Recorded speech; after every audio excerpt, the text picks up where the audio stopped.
Senhor esteja convosco. Ele está no meio de nós. Proclamação do Evangelho de Jesus Cristo, segundo Marcos. Glória a vós, Senhor. Naquele tempo, Jesus começou a falar aos sumos sacerdotes, mestres da lei e anciãos, usando parábolas.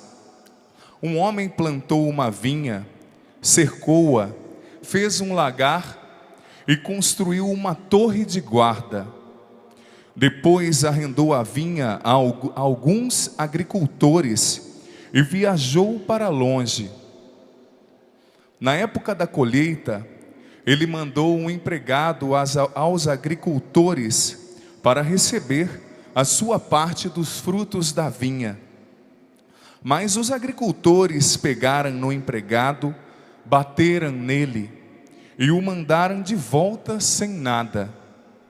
Então o dono da vinha mandou de novo mais um empregado.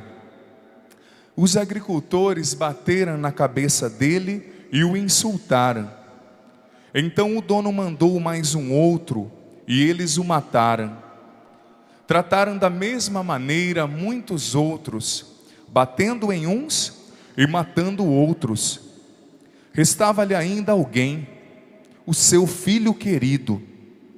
Por último, ele mandou o filho até os agricultores, pensando: eles respeitarão o meu filho. Mas aqueles agricultores disseram uns aos outros: esse é o herdeiro, vamos matá-lo e a herança será nossa. Então agarraram o filho, o mataram e o jogaram fora da vinha. Que fará o dono da vinha? Ele virá, destruirá os agricultores e entregará a vinha a outros. Por acaso não lestes a Escritura? A pedra que os construtores deixaram de lado tornou-se a pedra mais importante. Isso foi feito pelo Senhor e é admirável aos nossos olhos. Então os chefes dos judeus procuraram prender Jesus, pois compreenderam que havia contado a parábola para eles. Porém, ficaram com medo da multidão e por isso deixaram Jesus e foram-se embora. Palavra da salvação. Glória a vós, Senhor. Aplauda a palavra de Deus.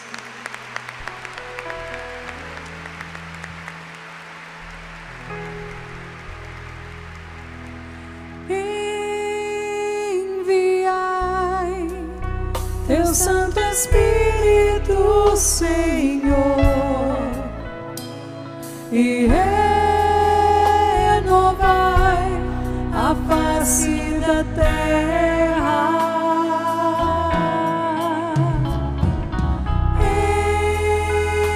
Enviai teu Santo Espírito, Senhor, e renovai a face da terra.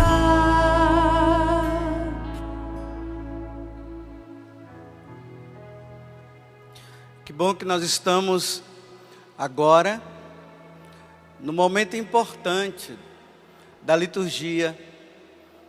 A liturgia ela se divide em duas partes.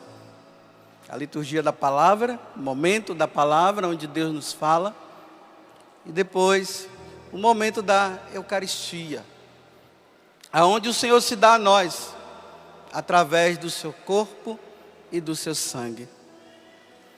Eu peço que vocês prestem muita atenção naquilo que vai ser falado agora. Agora é hora de ouvirmos. Eu tenho um jeito meio diferente de pregar. Então, para uns pode ser meio cansativo, para outros pode ser que não seja. E eu gosto muito de usar a Bíblia. Então, quem tem a Bíblia, pode pegar a Bíblia, para que você possa me acompanhar através de alguns trechos, porque nós precisamos compreender essa palavra. Porque não dá somente para a gente ficar jogando um monte de coisa na cabeça de vocês e ficar dizendo vocês têm que fazer isso ou vocês têm que fazer aquilo, sendo que muitas vezes a gente não sabe nem o porquê que nós devemos fazer isso e deixar de fazer aquilo. Nós estamos diante de uma parábola. Evangelho de São Marcos, abram sua Bíblia, capítulo 12,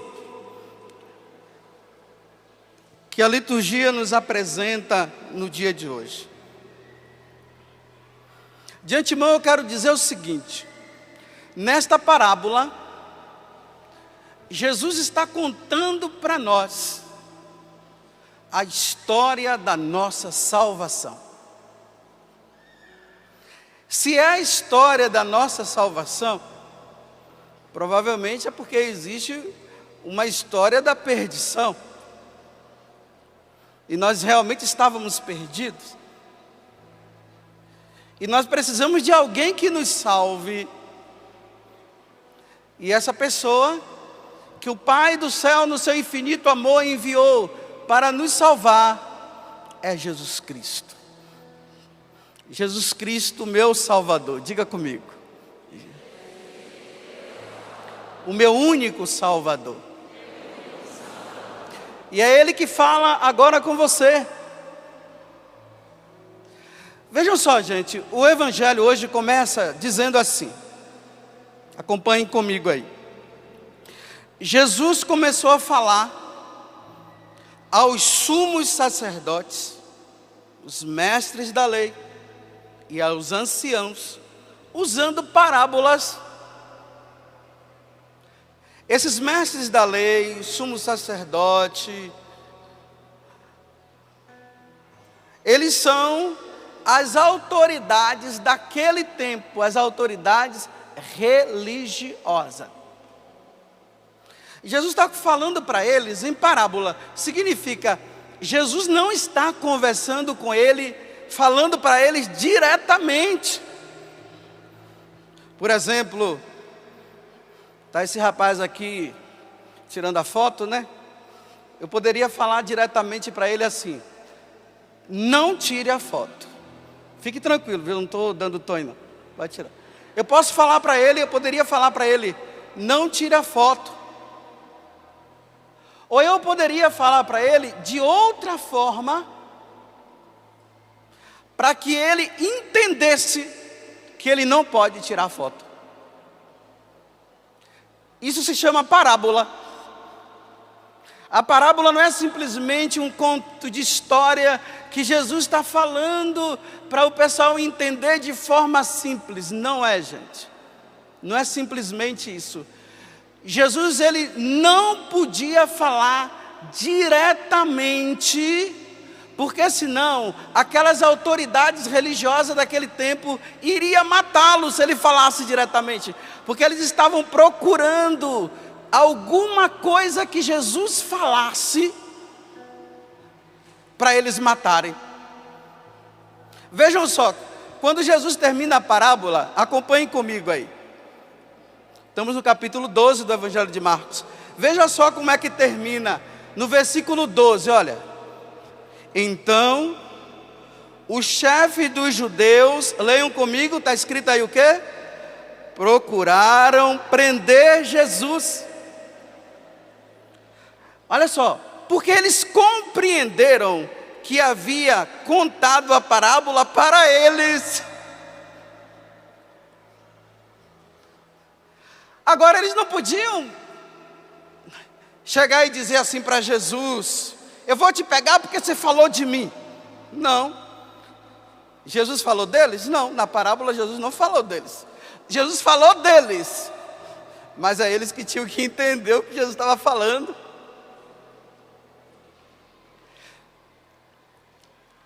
Começou-se a perseguição. Essa perseguição no Evangelho de Marcos, ela começa no capítulo 3.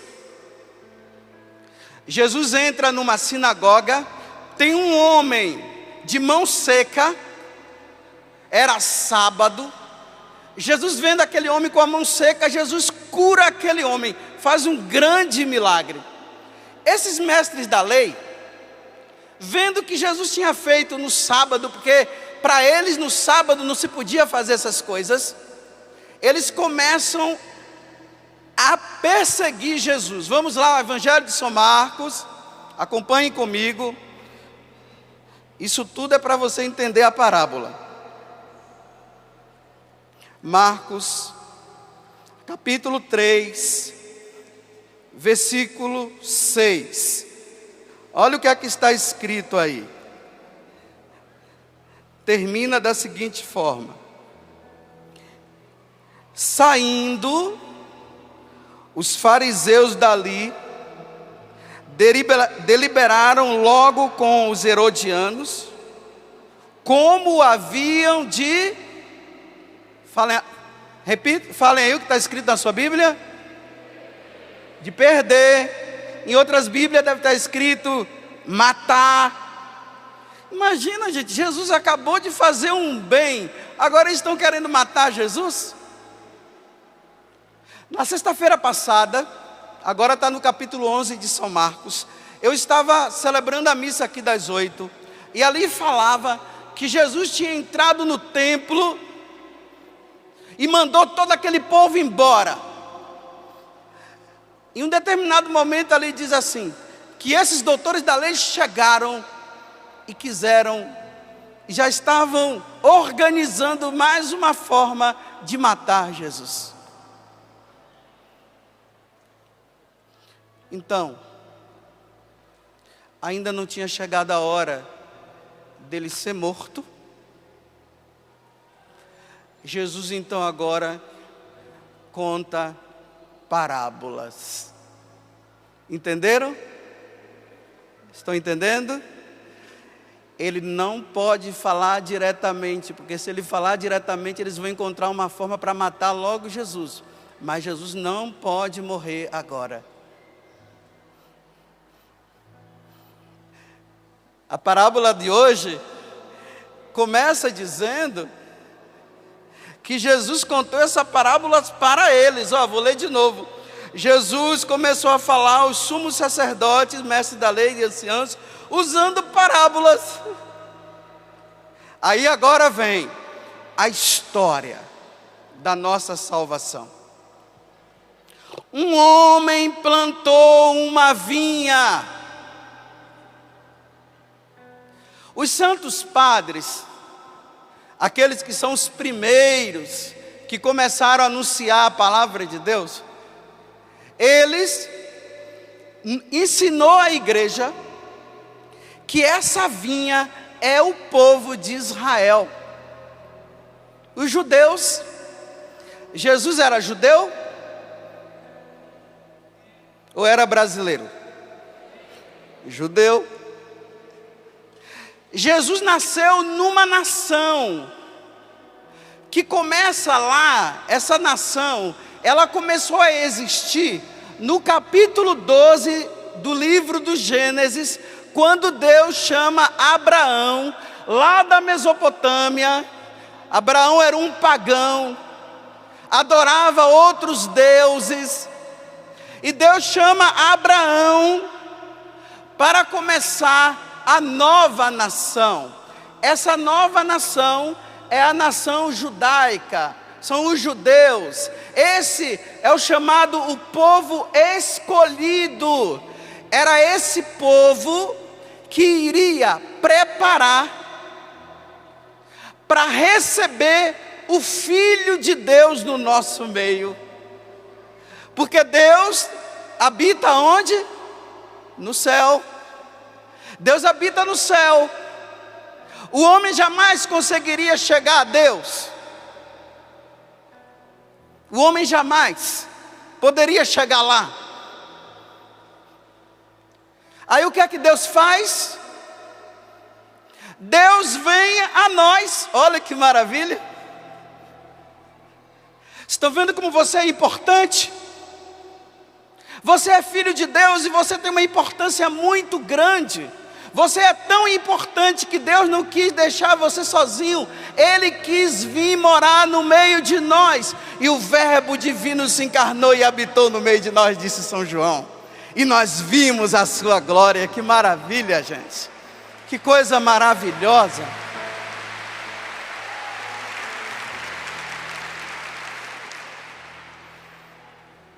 Ele nasce no meio dos judeus.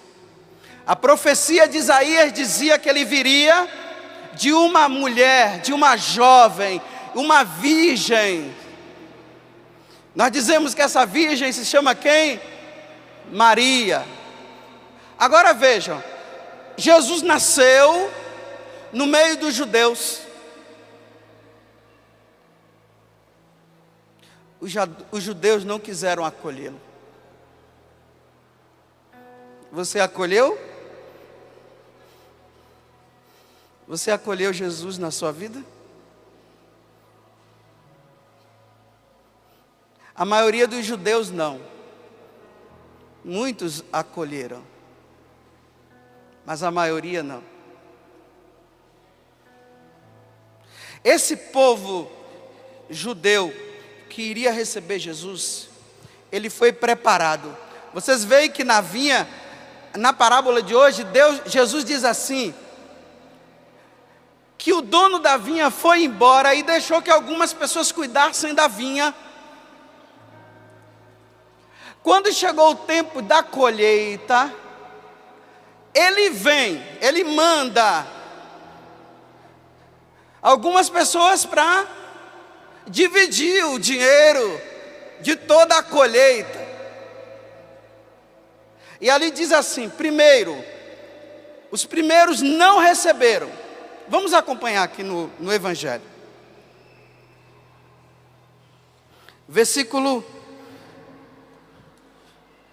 Ainda no versículo 1. Um homem plantou uma vinha, cercou e fez lagar e construiu uma torre de guarda.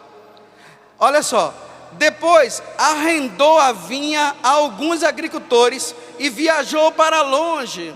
Na época da colheita, ele mandou um empregado aos agricultores para receber a sua parte dos frutos da vinha. Mas os agricultores pegaram no empregado, bateram nele e mandaram de volta sem nada. Então o dono da vinha mandou de novo mais um empregado. Os agricultores bateram na cabeça dele e os insultaram. Então o dono mandou ainda mais outro e eles mataram. Trataram da mesma maneira muitos outros, batendo uns e matando os outros. Gente, olha só a bondade de Deus. O homem fecha o coração, mas Deus vai fazendo de tudo para que o homem o aceite de novo. Esses agricultores são os profetas Jeremias, Isaías, Amós, Abacuque, Joel. Esses profetas, eles ficavam sempre dizendo para o povo, caminhem por aqui. Vocês viram ontem a explicação que o padre Fabrício estava dando sobre a maldição, não foi? A bênção, sobre a lei. Esses profetas, eles ficavam dizendo sempre para o povo, porque o povo é um povo de cabeça dura. Então os profetas viviam dizendo, povo de cabeça dura, siga a lei, que vocês serão abençoados. Se vocês não seguirem a lei, vocês serão amaldiçoados. Quando o povo pendia para o outro lado, os profetas entravam e falavam.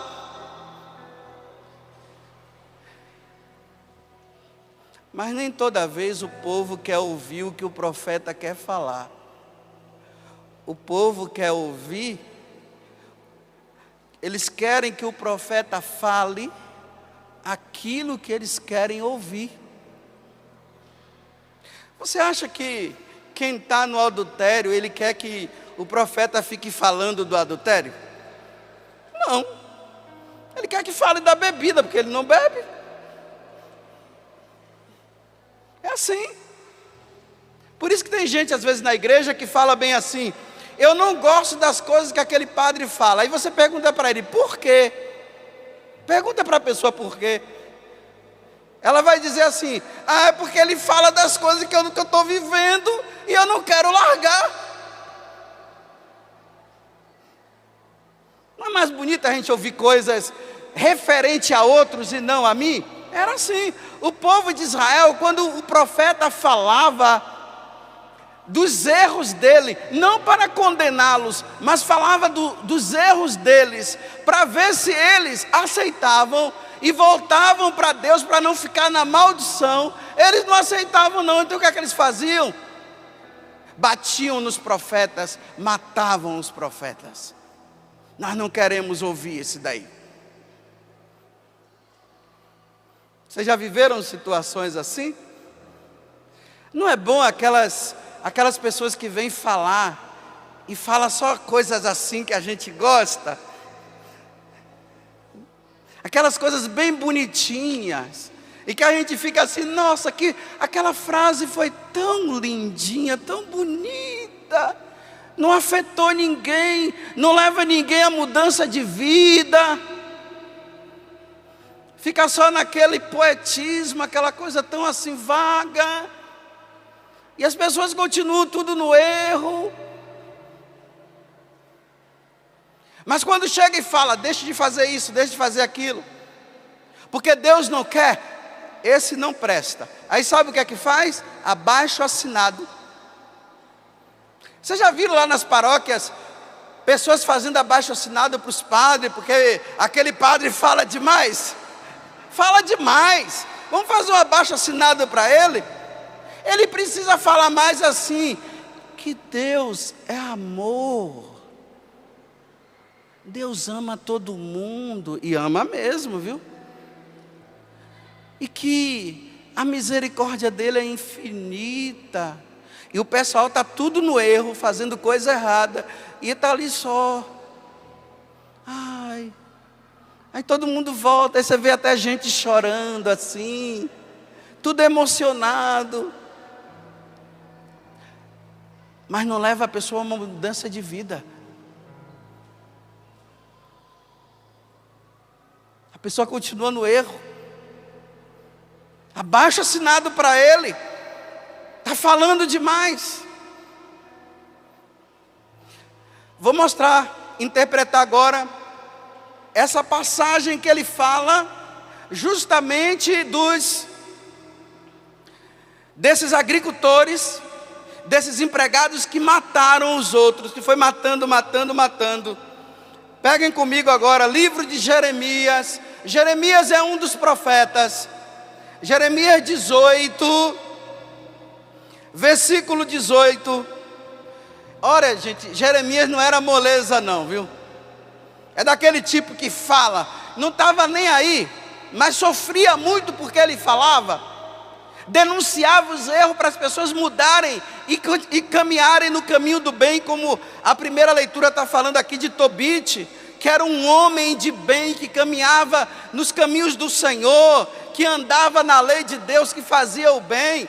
Ele denunciava para ver se as pessoas voltavam. Veja aqui no versículo 18, olha a trama do povo em relação a Jeremias. Vinde, disseram, e tramemos uma conspiração contra Jeremias. Por falta de um sacerdote não perecerá a lei não. Ele está dizendo assim: olha, matando esse daí não tem problema não. Tem outros que vão massagear as nossas faltas. Mata ele, tira ele, porque a lei não vai acabar com isso não. Nem pela falta de um sábio o conselho, ou pela falta de um profeta, a palavra divina vai continuar. Vinde, olha, firamo-lo com a língua, não lhe demos ouvido às palavras. Está vendo? Olha, não dá ouvido para ele não. Vamos caluniá-lo. Fala demais. Ele não fala o que eu quero, ele tem que falar o que eu quero. Ele tem que falar o que eu gosto. ele não fala, vamos acabar com ele, vamos matá-lo, vamos tirá-lo. Estão vendo? Se nós passarmos uma página à frente, olha a situação deprimente que Jeremias ficou. Capítulo 14 do capítulo 20. Olha só como é que a situação que Isaías chegou, que Jeremias chegou. Maldito o dia em que nasci, nem abençoado seja o dia em que minha mãe me deu à luz, e que o cumulou de felicidade ao dizer-lhe, nasceu-te um menino. Ele está dizendo assim, eu estou cheio disso, eu falo para esse povo mudar de vida, esse povo não muda, e agora eles estão querendo me ferir com a língua, já me jogaram até no poço, porque Jeremias foi jogado dentro de uma cisterna, eu não estou aguentando mais. Aí ele está dizendo, para que eu nasci para isso? É como se ele dissesse assim, Deus, foi para isso que você me chamou? Cuide o Senhor do seu povo, não manda eu ficar falando não, porque toda vez que eu falo, eles não gostam, eles só me denunciam, só acabam comigo. Maldito o dia que eu nasci. Só que tem um momento que Jeremias diz assim, olha, seduziste-me, Senhor, e eu me deixei seduzir. É como se ele dissesse, me desculpa, não tem jeito. Eu sei que está duro, eu estou sofrendo, mas eu tenho que falar. Porque o Senhor me seduziu com amor, com um laço de amor. Eu não posso. Se o Senhor me chama à salvação, eu preciso chamar também os outros à salvação. E as pessoas precisam saber o que é o certo e o que é errado. Elas não podem continuar caminhando no erro. Eu sei que é duro, mas no momento de dor ele disse, maldito o dia que eu nasci.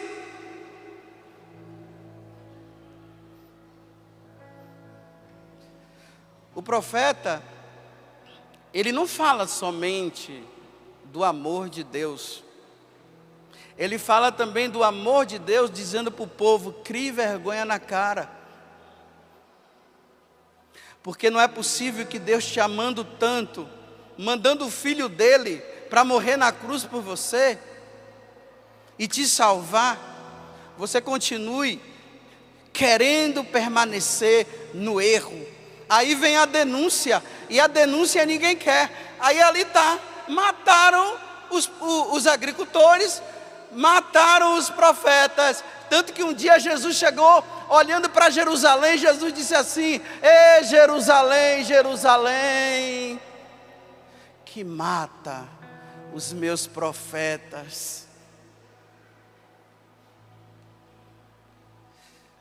Que mata os meus profetas, só porque os meus profetas falaram que você não deveria andar nesse caminho, que você deveria largar a droga, que você deveria seguir o Deus verdadeiro e você quis o seu Deusinho. Que eu disse para você que a igreja que foi fundada por mim, a igreja católica, e você não aceitou, é melhor matá-lo. Que eu disse para você que a melhor forma de você se confessar não é somente entrando no seu quarto e falando dos seus pecados. Você tem que buscar o meu ministro e ali falar os seus pecados para você receber o sacramento da confissão. Eu não aceito isso, eu não quero isso, eu não gosto disso. Porque afinal de contas, gente, falar das nossas porcarias para um homem que está ali na frente não é fácil não, né? Não é melhor entrar no quarto e ficar escondidinho? Chegar lá no confessionário e falar as porcarias, as aberrações que nós fizemos?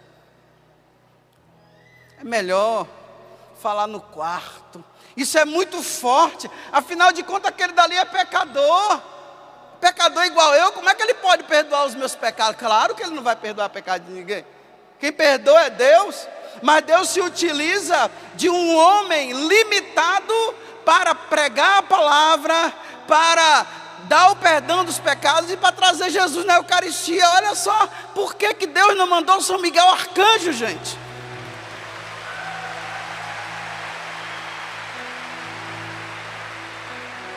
Ele não deveria ter mandado São Miguel, São Gabriel e São Rafael, que é perfeito. Não deveria ter mandado, mas fica se utilizando de homens assim. Isso é muito duro, não dá para ouvir uma coisa dessa não. Vamos matar esse pessoal daí, vamos tirá-lo. Que história é essa?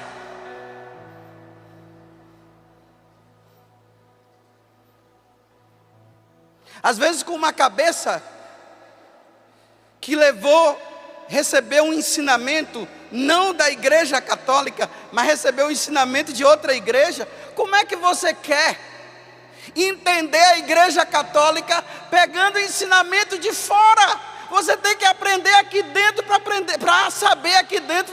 Lá fora ninguém aprende não.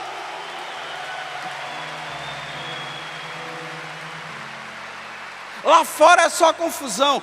E não venha com desculpa de dizer que o padre não tem ajudado. Se o padre não ajudou, existe o catecismo da igreja. Você é que tem preguiça de ler. Vai ler que você vai entender muita coisa. É muito duro. É muito duro um homem trazer Jesus aqui. É muito duro isso. Não, é mentira. E quando o padre fala que é a favor da vida, que ninguém pode matar o outro, porque a palavra de Deus já diz, não matar, é muito duro isso, mata ele, está falando demais. É assim, a gente quer alguém que fique massageando o nosso ego. Nós não queremos alguém que fale a verdade para nos desviar, não, do erro. Gente, nós precisamos ouvir a verdade e encarar a verdade. Encarar a verdade significa conversão, significa mudar de um caminho errado para entrar no caminho certo. Nem para a direita, nem para a esquerda. Ouviram ontem?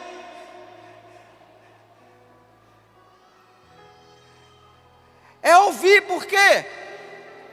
Se Deus não fala, como é que nós vamos mudar, gente? Como é que nós vamos mudar se Deus não falar? E Deus fala através da sua igreja. E quando Deus fala através da sua igreja, a igreja que somos nós precisamos fazer o que Ele está pedindo, para que a salvação entre na nossa vida.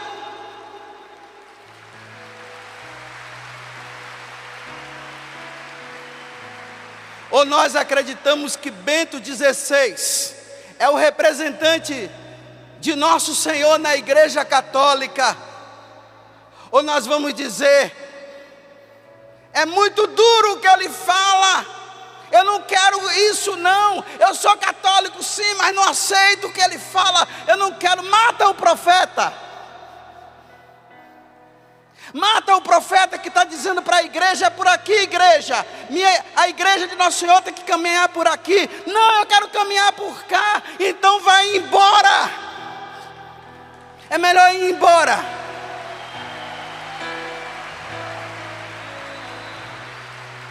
Do que ficar dentro denunciando.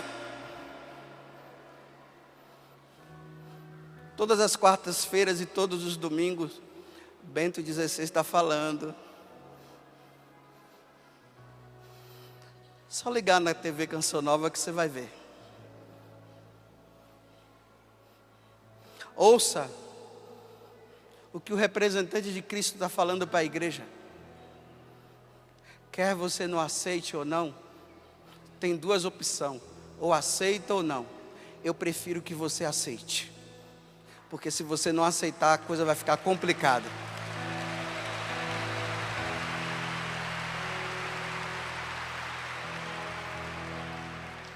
Vai ficar muito complicada.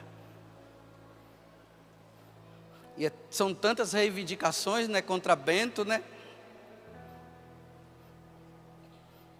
Está falando demais ele, não está? Vamos jogá-lo numa cisterna? Vamos feri-lo com a língua, como fizeram com Jeremias? Vamos matá-lo. É melhor. Aí a igreja toda caminha no erro. Para o inferno eu não quero ir, não. Então, se eu não quero ir para o inferno, ouvidos atentos para ouvir o que a igreja está dizendo. Porque nós somos um povo de cabeça dura.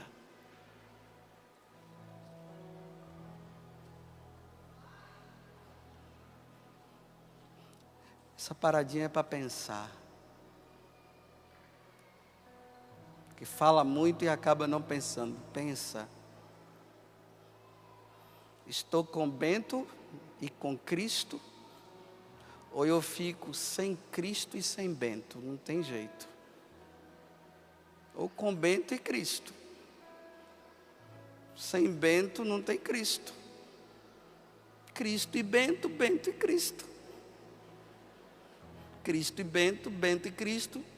Cristo e Bento, Bento e Cristo. Pronto. O que é que tu... Jesus, fala comigo. Não mate.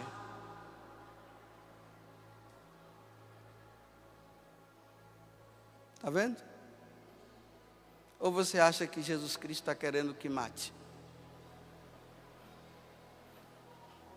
Você sabe por que é que Jesus não quer que mate? Porque Ele já morreu, para que ninguém tenha o direito de matar outro.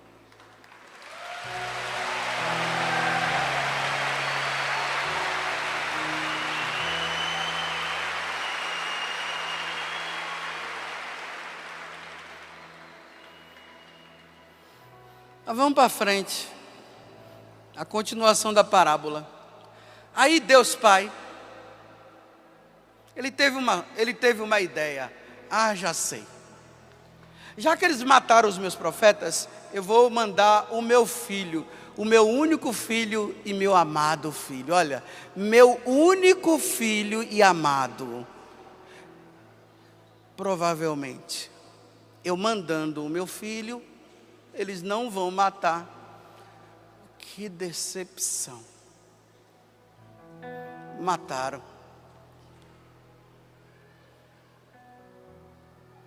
Interessante. Enquanto foi matando os profetas, Deus tolerou.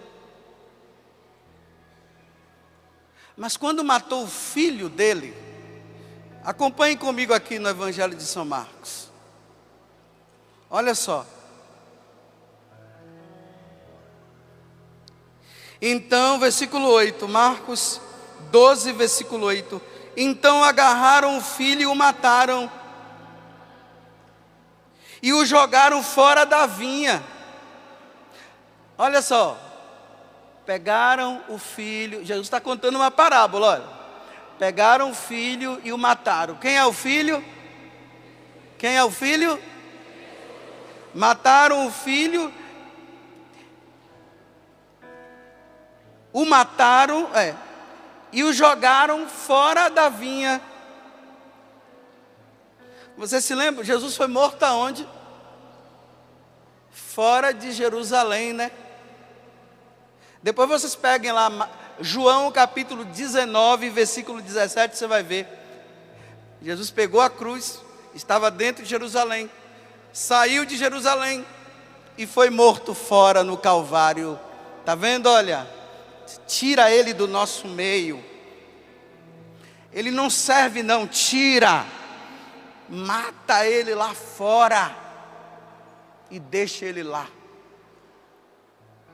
Aí Jesus mesmo faz uma pergunta. Então, aí Jesus faz a pergunta: que fará então o dono da vinha? Agora que mataram o filho dele, o que é que o dono da vinha vai fazer? Ou seja, o dono da vinha, o dono de Israel, o dono do Brasil, dos brasileiros. dos portugueses que estão aqui, dos paraguaios, dos uruguaios que estão aqui. O que é que Deus vai fazer agora que mataram o filho dele? Aí aqui está dizendo assim, olha, ele virá e destruirá os agricultores e entregará a vinha a outros. Interessante, gente. Vou sentar aqui agora. Interessante agora, hein? Olha só o que aconteceu. Tocaram no filho, o pai não gostou não. E ali diz que o pai vem e vai destruir. A pedra que os pedreiros rejeitaram, tornou-se agora a pedra angular. E isso é uma obra admirável aos nossos olhos. A pedra que o povo rejeitou é a pedra que vai entrar certinha na obra, na construção. Isso é uma obra admirável aos nossos olhos. 30 anos depois, lá nos Atos dos Apóstolos, Lucas escreveu no capítulo 4, do versículo 10 ao versículo 11, ao 12, 4, de 10 a 12, ele diz o seguinte, que a pedra que foi rejeitada é Jesus Cristo, e não há salvação se não for por meio dele. Que coisa, gente. Não há salvação se não for por meio dele, a pedra que foi rejeitada. Agora eu quero entrar agora num detalhe. A pedra foi rejeitada pelos anciãos, pelo sumo sacerdote, pelos doutores da lei.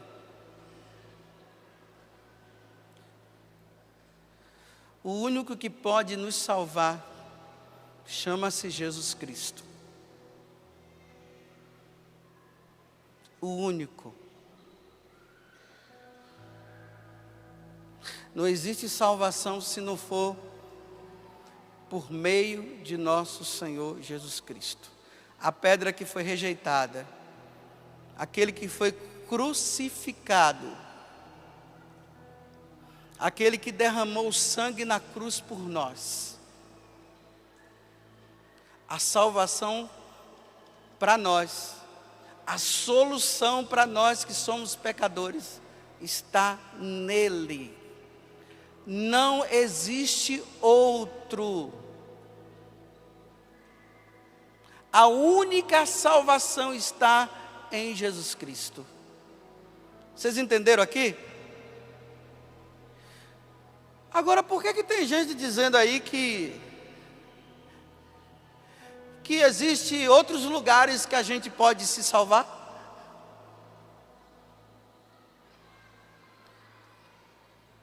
Que Jesus não precisa de uma religião?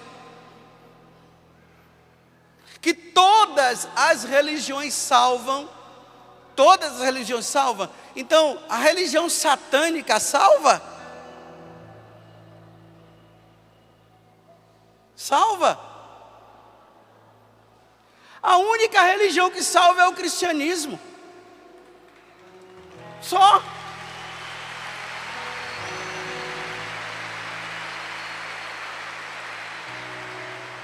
É só o cristianismo. E por que o cristianismo? Porque foi ali que Jesus fundou a sua igreja com o seu sangue. Ele não fundou em outra igreja, em outro lugar. A salvação só veio por meio de Jesus. E Jesus está onde? Aonde é que ele se revela? Aonde é que ele fala a nós? Jesus fala a nós na igreja, na sua igreja. E qual é a sua igreja? É a igreja que tem como fundamento os apóstolos. É nessa igreja que Jesus fala. É aqui que está a salvação para todos. Me desculpe, como eu falei esses dias aqui, não largue a igreja só porque um padre não te acolheu muito bem, não. Aí você muda de igreja agora. Ah, por quê? Porque aquele padre ficou bicudo para mim. É pouca coisa demais para você largar a igreja. Talvez seja por não reconhecer e não saber o que aconteceu nessa igreja. Nessa igreja Jesus derramou o sangue dele, com todos os defeitos que ela tem, foi aqui que ele derramou o sangue. É nessa igreja que ele dá a vida e deu a vida, é nessa igreja. É nessa.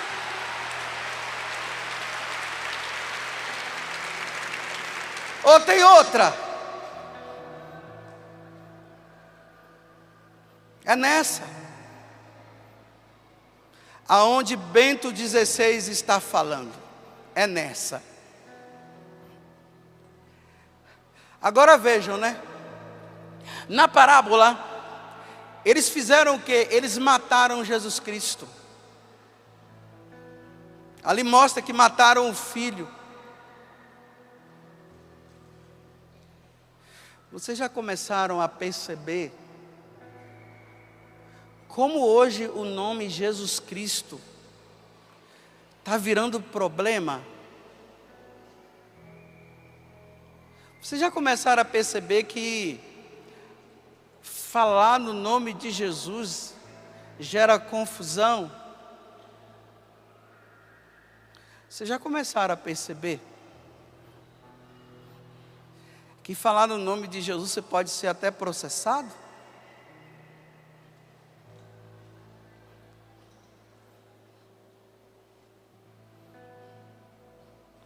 Você acha que Satanás está contente porque o nome de Jesus está sendo conhecido também no coração de muita gente?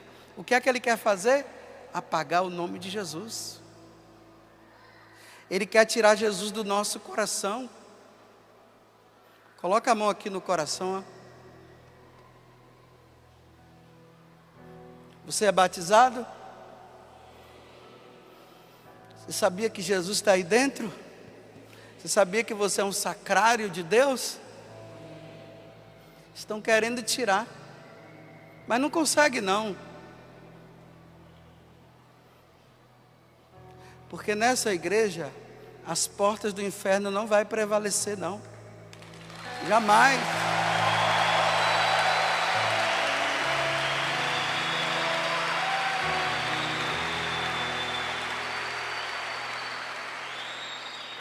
E quando a igreja é perseguida, é sinal de que Jesus está sendo anunciado mesmo. É por isso que ela está sendo perseguida.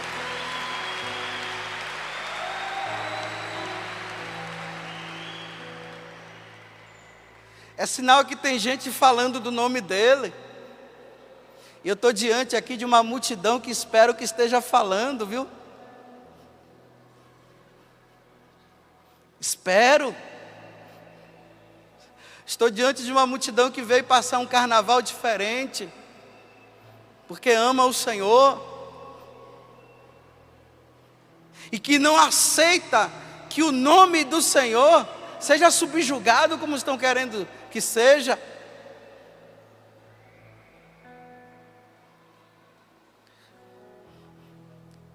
Mas o Pai não quer que o nome de Jesus seja desaparecido do nosso meio, não. Aí agora, os cristãos têm que se erguer. Não estou dizendo que é com foice na mão, não.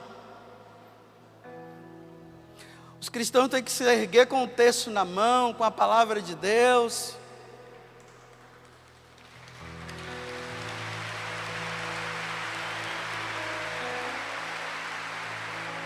Os cristãos não podem se envergonhar de dizerem que sou cristão, sou de Cristo. Esses dias eu li no jornal que um garoto, só porque ele estava com um terço no pescoço, foi processado porque estava com um terço no pescoço. E o menino dizia: eu não vou tirar não, porque quem me deu foi minha madrinha. Que madrinha maravilhosa, gente.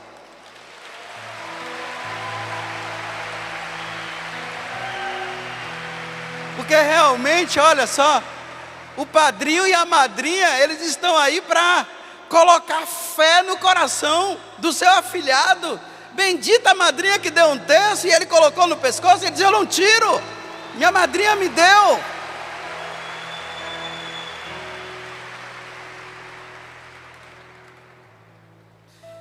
Aqui tem gente que está na faculdade. Levanta o braço, os universitários aí. Por favor, universitários. Nas horas do intervalo, se reúnam.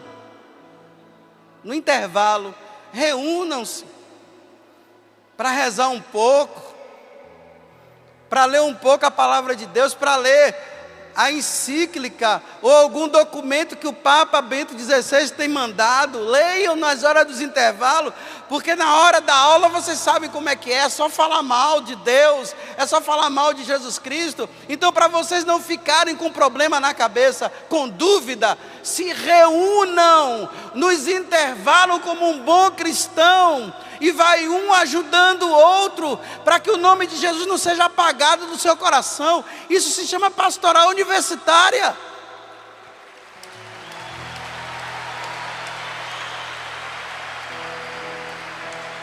Porque hoje não é fácil um cristão estudar hoje, mas não. Ele não tem nem direito de dizer na sala de aula que ele é cristão. E se ele diz que ele é cristão, é gozado, é motivo de chacota, é dizer que Jesus não existe, é dizer isso e aquilo. Aí falam assim, que Jesus não existe porque os apóstolos falaram. Mas quem pode me garantir que Marx falou alguma coisa? Quem pode me garantir? Se você garante pela história, eu garanto pela história também que Jesus existiu.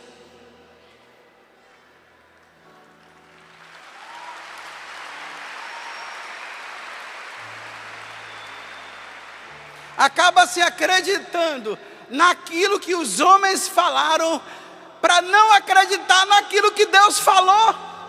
Ou você pensa que Deus está amordaçado? Você pensa que Deus é calado? Não, Deus fala, e a igreja precisa ouvir o que Deus fala. E quando Deus fala, a igreja precisa falar o que Deus está falando. Como é que a gente se cala, gente? Como é que nós nos calamos? Como é que você participa de um encontro maravilhoso desse? E depois, quando você volta para casa e está junto com seus amigos, você não partilha com ele o que você ouviu aqui? Vocês vão ver, me desculpe eu dizer assim, quando vocês voltarem para casa, os seus amigos vão chegar lá, que estão no carnaval do mundo, eles vão dizer assim: peguei 3, fiquei com 4, bebi até cair, cheirei até ficar tapado, e assim por diante. E você vai ficar calado? Eu penso que você vai chegar lá e vai dizer: olha, eu não bebi, eu não cheirei, eu não fiquei, ou melhor, eu fiquei com Jesus Cristo. E quero dizer uma coisa para você.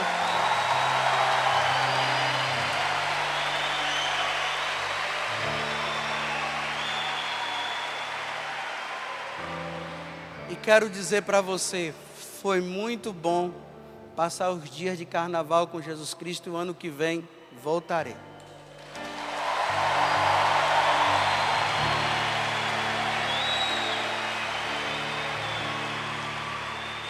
Eu sei que você poderá ouvir pessoas dizendo assim para você, talvez gente até da igreja: você se acha melhor do que aqueles que estavam lá? Só porque você veio passar aqui, ou num retiro, em outro lugar, você se acha melhor do que aqueles que estavam lá? Você vai dizer: não, eu não me acho melhor do que eles. Eu só sei que eu passei os dias com Jesus Cristo. É só isso. É só isso.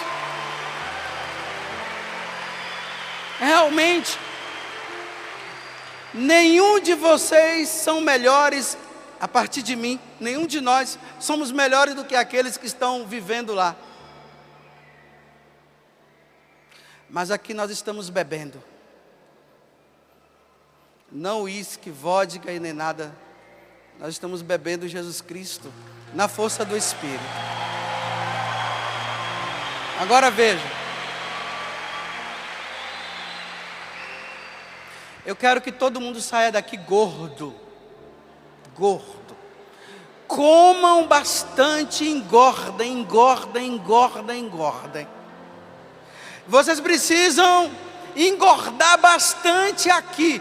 Vieram magros, os que vieram magros vão ficar gordos, e os que vieram gordos vão ficar mais gordos ainda. Vamos lá, deixa eu falar. Vocês vão engordar, engordar, engordar, engordar, engordar. Nesses dias, amanhã é o último dia, hoje está terminando, amanhã você vai engordar mais. Você engordou na sexta-feira, recebeu, ouviu a palavra e comeu o corpo de Jesus. Ontem vocês ouviram a palavra, comeram o corpo e o sangue e beberam o sangue de Jesus. Agora vocês estão se preparando de novo, estão ouvindo a palavra e estão se preparando para daqui a pouco comer e beber o sangue de Jesus. Amanhã novamente vocês vão voltar gordo.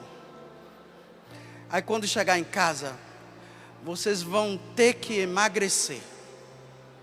Emagrecer como? Falando de Jesus Cristo. Vai ter que falar, anunciar, levar a boa nova. Você vai chegar em casa e vai levar a boa nova.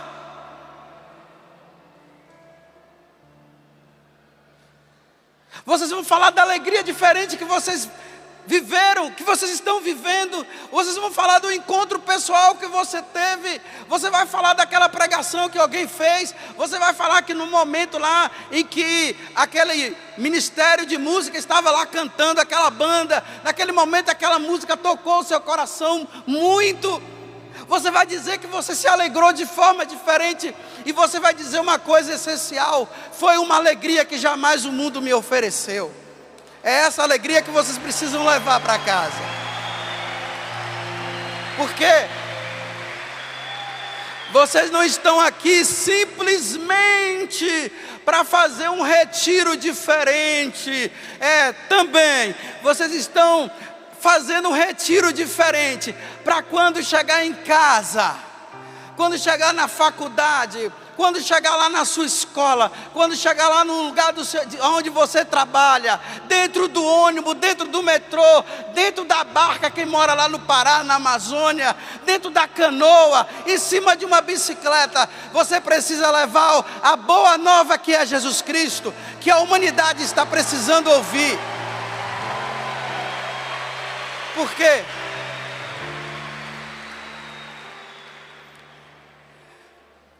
Porque não há salvação sem Jesus. E o povo está morrendo por falta de conhecimento. Não há salvação fora de Jesus Cristo. Aí vocês vão evangelizar calado, sabe como? Com uma camisa escrita: Jesus Cristo é o Senhor. Você vai passando assim, ó, e as pessoas vão lendo: Jesus Cristo é o Senhor. Você não está nem percebendo. Você está passando com a camisa aqui, ó, e faz assim: estufa, faz assim, ó, estufa, faz assim, ó, passa assim, ó, Jesus Cristo é o Senhor. E as pessoas vão vindo de lá na sua direção e elas estão lendo. E você passa com o texto na mão, andando de um lugar para o outro. Você está rezando, não é para mostrar para ninguém que você está rezando, não. Você está rezando, você está com o texto na mão. E isso vai levar aquela pessoa a ver. Com a cruz no peito, um crucifixo Porque as pessoas estão colocando no peito a figa, que é o símbolo da prostituição. Aquela figuinha assim. Fica o povo usando figa no peito, no braço. Não, você vai jogar a figa fora. Você vai colocar a medalhinha de Nossa Senhora. Você vai colocar o crucifixo. É isso que você vai levar. Nós não precisamos de sinais pagãos. Nós precisamos de sinais cristãos, que vêm da igreja, que a igreja nos dá.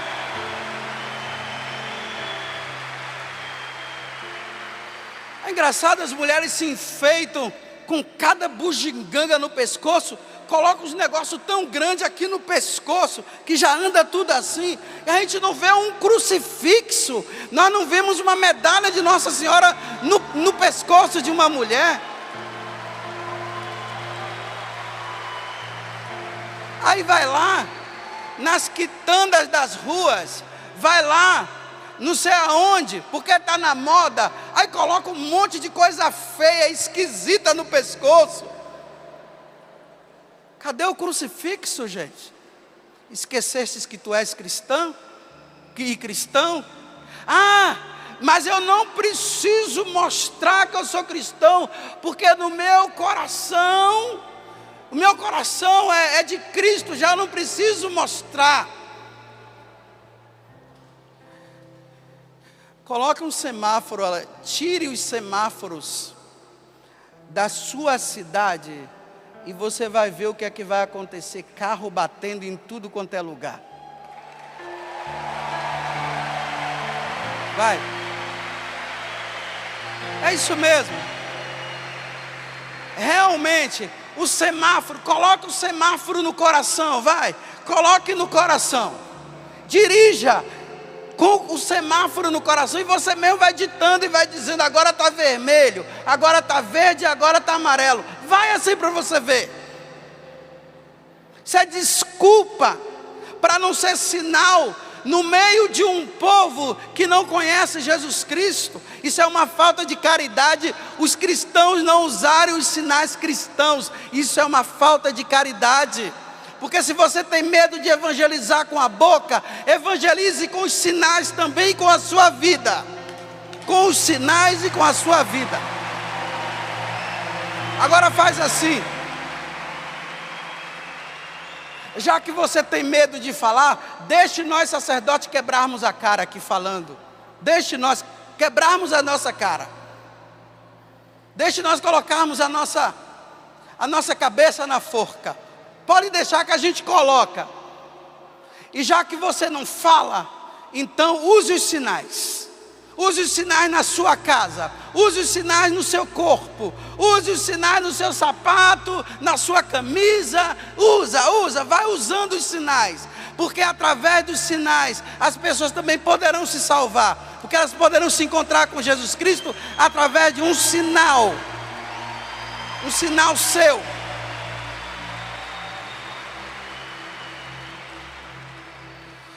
Enquanto a gente tem vergonha de colocar o texto na mão, os traficantes estão com a cocaína, mostrando. E os nossos jovens e velhos e idosos estão se perdendo, porque enquanto nós escondemos aquilo que salva, os filhos das trevas estão mostrando aquilo que perde. O que você irá fazer a partir de hoje? Se não há salvação, se não for por meio de Jesus Cristo, e você que já conhece nosso Senhor, você não fala, quem irá se salvar?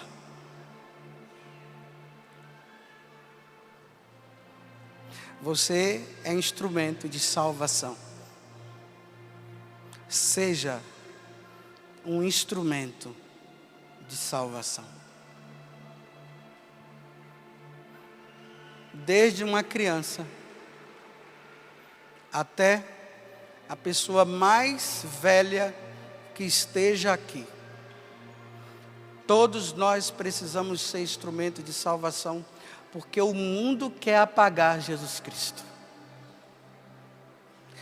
Eu achava que nas nossas paróquias nós deveríamos nos reunir e colocar também os outdoor, né? Com mensagens de Jesus Cristo, né? Que tal, né? Colocar nas estradas os outdoors. Colocar no seu carro mensagens. Por favor, caminhoneiros que estão aqui, coloca lá uma faixa bem grande, uma mensagem do Evangelho atrás do seu caminhão. Nós não precisamos daquelas mensagens pornográficas, não. A gente não precisa disso, não. Nós precisamos de mensagem que salva, não mensagem que perde, que leva à perdição. Coloca, caminhoneiros. Coloca. O que você pode fazer para salvar as pessoas?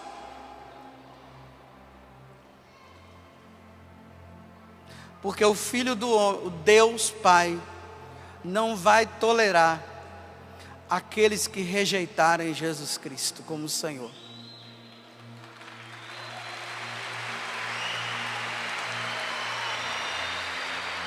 E agora, vou terminar com aquilo que Jesus falou para os discípulos no último capítulo do Evangelho de São Marcos. Ide por todo mundo e pregai o Evangelho. Ide. É uma ordem. Ide. Aí depois ele diz assim: todo aquele que crer que Jesus é o Senhor e Salvador e for batizado será. Agora vem a negativa, gente. Quem não crê será condenado. E as pessoas não podem ser condenadas por causa do meu medo e por causa do seu medo. O cristão não pode ser medroso. O cristão tem que ter a coragem do Espírito, a força que vem do Espírito, para não se intimidar diante de qualquer pessoa. A única pessoa que a gente deve se intimidar é diante do juízo de Deus. Mas, se estivermos bem, não vos preocupeis, porque o juízo vai estar do teu lado, e salvação para você. Acabo com o início do livro de Tobias. Tobit, que era o pai de Tobias, era um homem muito bom e temente a Deus. Não cessava de fazer o bem, mesmo que isso o levasse à morte. Ele não cessava de fazer o bem e de ser um judeu. Não deixe de fazer o bem e também não deixe de ser um cristão. Cristão.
Foi isso que o Senhor te inspirou a rezar? De onde será que surgiu o Vem Senhor Jesus no meio de todo mundo assim? Que todo mundo começou a falar Vem Senhor Jesus? De onde será que veio? Quem será que foi tocado pelo Espírito para dizer Vem Senhor Jesus? Quem será?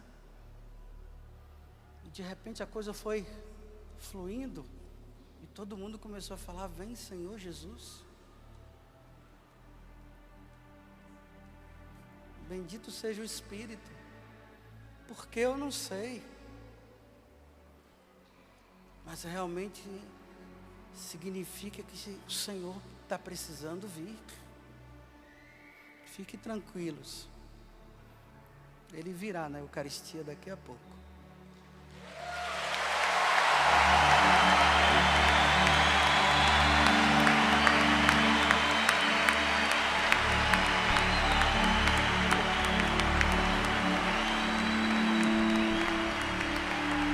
Pegue seu braço e canta. Vem, Senhor Jesus. Vem, Senhor Jesus. Vem, Senhor Jesus. Vem, Senhor Jesus. Vem, Senhor Jesus. Senhor, Senhor Jesus. Jesus, vem, Senhor Jesus, vem, Senhor Jesus, vem, Senhor Jesus, vem, Senhor Jesus, vem, Senhor Jesus, vem, Senhor Jesus,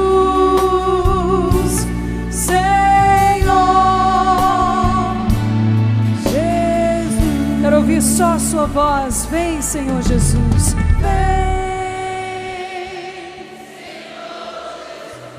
Vem, Senhor Jesus. É o clamor do povo de Deus. Vem, Senhor.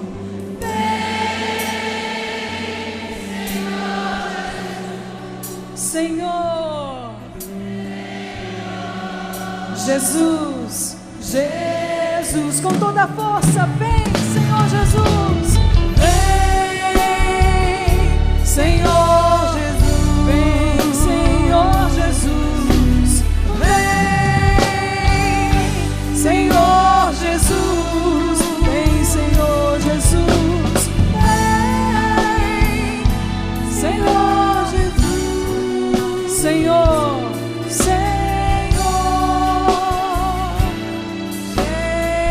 aplauda o nome de Jesus.